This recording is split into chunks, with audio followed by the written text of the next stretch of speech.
Chegaram as tão esperadas características de magos e feiticeiros ao D&D 5.5 e é hora de vocês entenderem por que esse playtest voltou a acender uma certa discórdia entre a disparidade de conjuradores e combatentes. De modo geral, os conjuradores tiveram uma fortalecida principalmente nos níveis superiores, onde essa diferença de utilidade e poder acaba ficando mais evidente. Mas nem tudo é maravilha para as classes. Várias coisas foram modificadas e outras são muito boas ideias para caracterizar elas, mas acabaram sendo mal executadas. Será que suas características favoritas continuam? Olá pessoal, o Tigro tá na área, trazendo para você acompanhar aqui no canal mais de 30 anos de experiência invocando magias no RPG. E no vídeo de hoje vamos acompanhar o que tem mais de importante no playtest do D&D 5.5 para magos e feiticeiros. Eu vou trazer para vocês as principais mudanças e características que os desenvolvedores estão oferecendo para as duas classes no jogo que lança em 2024. Depois, no próximo vídeo, eu vou focar em bárbaros e guerreiros e com todo esse material em mãos, vocês vão poder avaliar se as classes estão equilibradas ou se a disparidade de combatentes e invocadores ficou ainda pior. Mas bora direto para o assunto, começando com o mago. Minha ideia aqui é focar nas maiores diferenças entre a nova versão e o que a gente tem atualmente na 5ª edição. Eu vou também destacar algumas coisas que ficaram esquisitas, vulgo completamente quebradas nas magias. O problema são sempre as magias. Essa é a nova tabela de progressão com todas as habilidades, magias preparadas e tudo mais. E eu vou dizer para vocês logo que de cara no nível 1 o mago na real ele foi um pouquinho nerfado. Antes ele tinha recuperação arcana, que dava mais uma magia para ele ali no dia, ele podia recuperar um slot, mas agora essa característica foi passada lá para o nível 2. Ela continua existindo, mas não está mais no nível 1, foi para o nível 2. Eu não sei ao certo por que nerfar o mago nível 1, mas enfim, se tem disparidade que a gente está falando, com certeza ela não é no nível 1, nível 1 eu acho bem de boa, inclusive o mago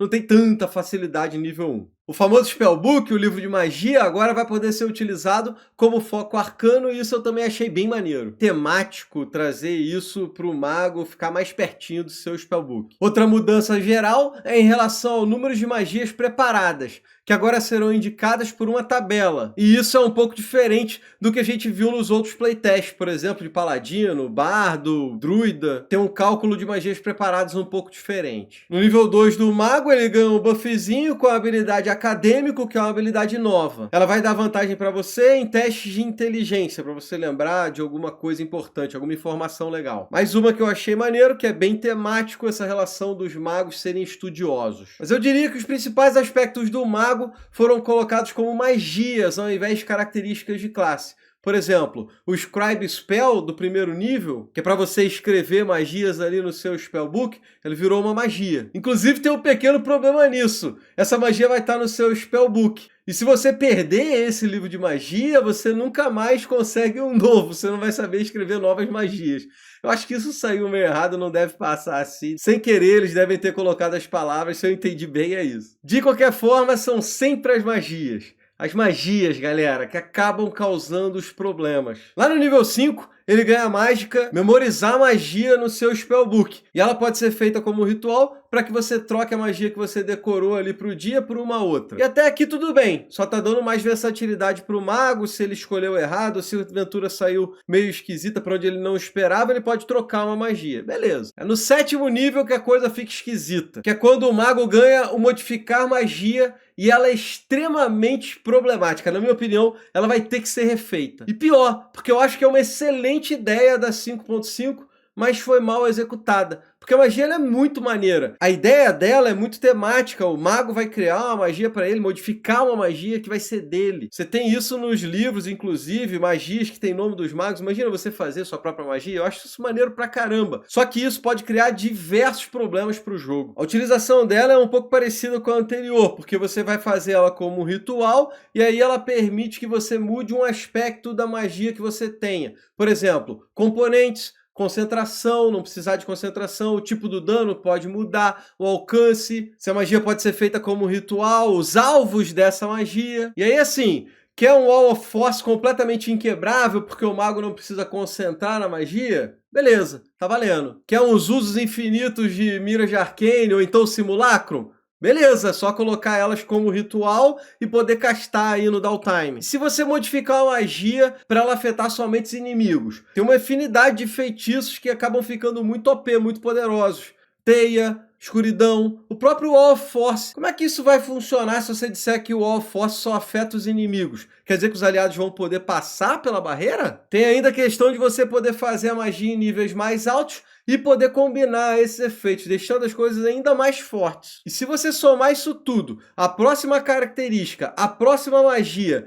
que é Create Spell, que permite que você escreva no seu Spellbook essa magia que você acabou de modificar, criando uma nova única magia que é só sua. Essas duas magias, elas funcionam juntinhos para você realmente poder criar suas novas spells e colocar ali no seu livro de magia. E aí a única limitação para isso é um componente custando ouro, 1000 moedas de ouro, que para algumas mesas pode ser problema, mas pelo que eu tenho experiência no D&D quinta edição, esse ouro fica a rodo, a galera tem um monte, principalmente em níveis mais altos. E aí é um problema meio que duplo, não importa para onde você vai. Se você tá numa mesa que tem pouco dinheiro, o mago não aproveita a habilidade dele. Se você tá numa mesa que tem muito dinheiro, o mago pode abusar da habilidade dele. Principalmente magos de nível alto, que podem fazer versões super fortes das suas magias, basicamente sem controle nenhum. E se a gente vem falando dessa disparidade de classes combatentes com conjuradores, isso fica ainda pior nos níveis mais altos. Agora você imagina com essas modificações do mago do D&D 5.5. Parada meio que vai desandar se ficar assim. Eu não acho que passa desse jeito.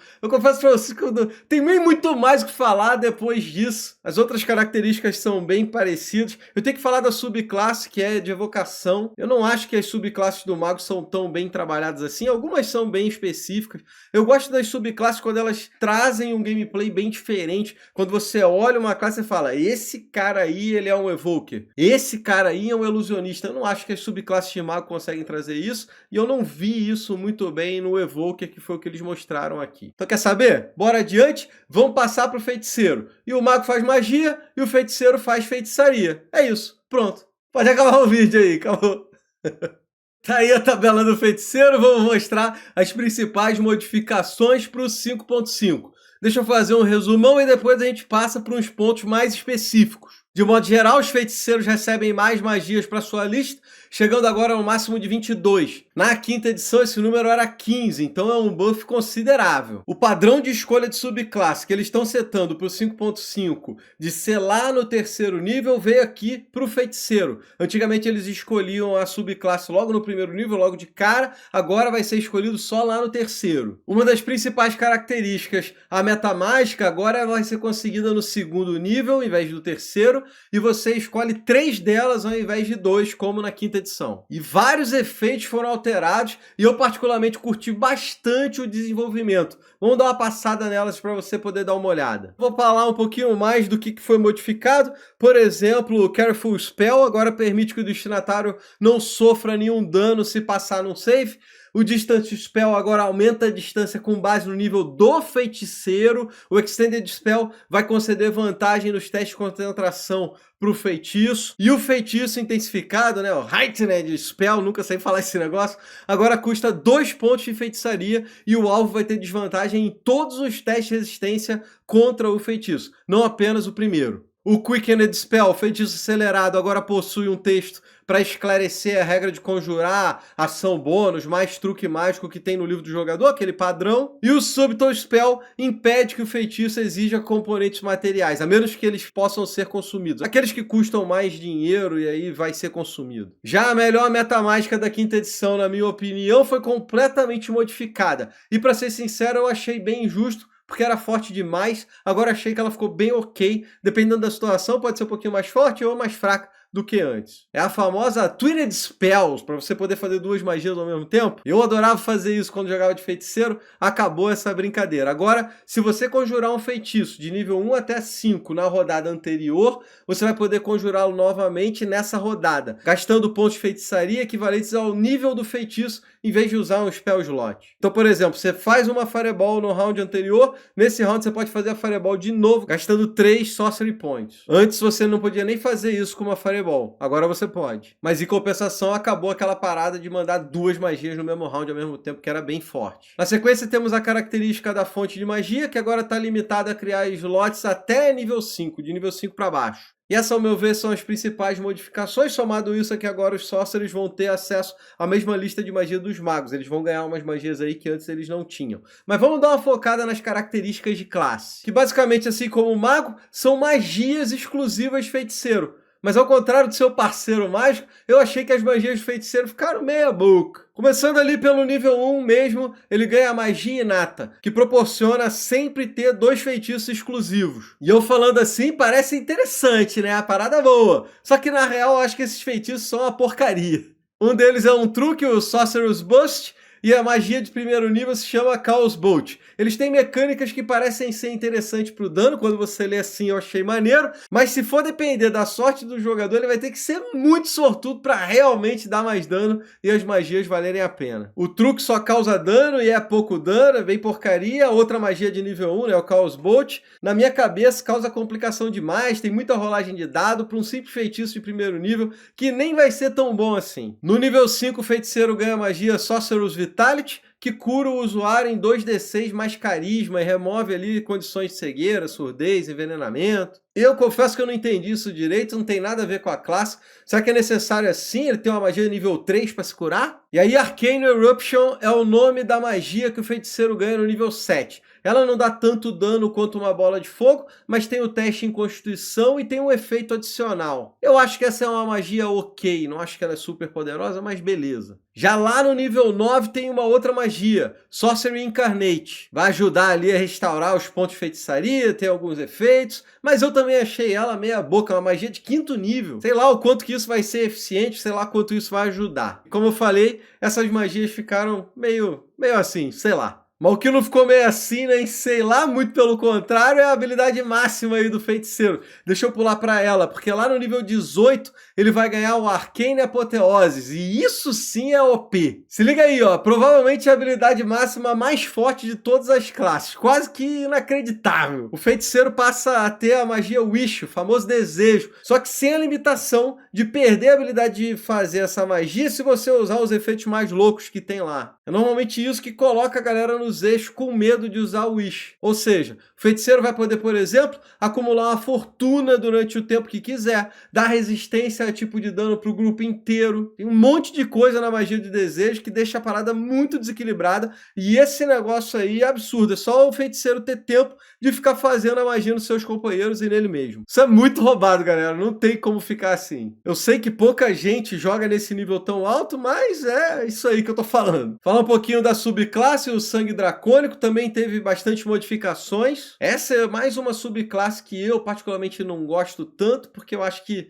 traz pouca diferença. Quando você olha a outra subclasse da magia selvagem, essa sim, quando você vê, você sabe que esse é um feiticeiro selvagem. A do Sangue Dracônico tem o negócio das asas, mas só nível lá na frente. Enfim, vamos lá, rapidão. Nível 3 ele pega a resistência dracônica. Só aumenta em 3 aí seu máximo ponto de vida, mais 1 ponto de vida por nível. Além disso, a sua classe de armadura permite que o bônus de carisma seja somado a ela. Tem também o Dragon Speech para você poder falar dracônico, e essas são as habilidades no nível 3. Lá no nível 6 você ganha resistência a um tipo de elemento que você vai escolher para ser o seu elemento ali do feiticeiro. Você vai poder botar seu bônus de carisma quando der dano com magias que tenham esse elemento. O nível 10 você vai poder uma vez por turno, quando você for fazer o Sorcerer Bush, aquela magia que a gente falou que é meio assim, fazer ela em cone ao invés de com um alvo só. O problema disso, você vai ter que chegar pertinho. No nível 10, você ficar chegando pertinho de melee, pancadeiro inimigo com a espada de 2 mãos sinistra te lascando. Por último, no nível 14, as asas dracônicas foram modificadas e também foram nerfadas. Agora, quando você usa a sua magia Sorcerer Incarnate, você vai desenvolver essas asas e aí vai ter velocidade de voo e poder flutuar. E aí, no final dos seus turnos, você vai poder bater as asas lá e dar um pouco de dano em volta de você. Toda essa parada aí, antes você tinha aquelas asas, agora você ganhou esse tipo de coisa. E aí, como você pode ver, tanto o mago quanto o feiticeiro ganham a maior parte das suas características com magias exclusivas. E eu particularmente gosto dessa ideia, mas eu achei a execução meio estranha. Os magos foram nerfados no nível 1, mas depois ficam muito parrudos com essas magias que podem sair completamente do controle. Eu não acho que isso vai ser aprovado, não do jeito que está escrito aí. Eu gostaria que isso permanecesse, mas que eles dessem uma caprichada nessas mecânicas para não quebrar o o jogo bizarramente. Já para os feiticeiros, eu gostei bastante do que eles fizeram com a Metamágica. Acho que o desenvolvimento delas ficou bem interessante. Só que as outras magias ficaram assim, meia boca. E o poder lá do nível 18, eu acho que não vai poder sair assim, porque também vai quebrar o jogo. De modo geral, eu acredito que as magias precisam ser melhor desenvolvidas. A gente não teve ainda um playtest modificando todas as magias, mas são elas que causam o desequilíbrio do jogo. E pior, são poucas magias que fazem isso. Eu quero fazer um vídeo mais pra frente justamente falando um pouquinho desse problema. Tem um monte de magia, a maioria delas, que elas são beleza, não tem problema nenhum, dá pra jogar de boa. Algumas são até fracas. Só que algumas poucas magias, como essas que a gente viu aí no mago, trazem uma parada bizarra que acaba dando essa disparidade entre os magos e os combatentes. Os próximos vídeos vão vir aí, eu vou falar um pouquinho mais sobre esse assunto em específico, mas você pode deixar aqui no comentário se você acha que mago, feiticeiro, bárbaro e guerreiro, eles são muito distantes um dos outros. Deixa eu dar um alô bem rapidão nos nossos patrocinadores. A gente tem a nossa loja parceira, galera do Mercado RPG. Eles trazem um monte de acessório muito maneiro, com preço legal. Vou deixar o link para vocês aqui embaixo. Cola no Mercado RPG se você está buscando algum acessório, miniatura, tinta para miniatura, conjunto de dados, grid de batalha, tem muita coisa lá, é só conferir que eu tenho certeza que você vai achar acessório maneiro lá. Queria falar também do nosso Catarse, a melhor maneira para você poder apoiar a criação de conteúdo aqui no canal. Todo mundo que assina o Catarse está contribuindo para que vocês recebam vídeos como esse.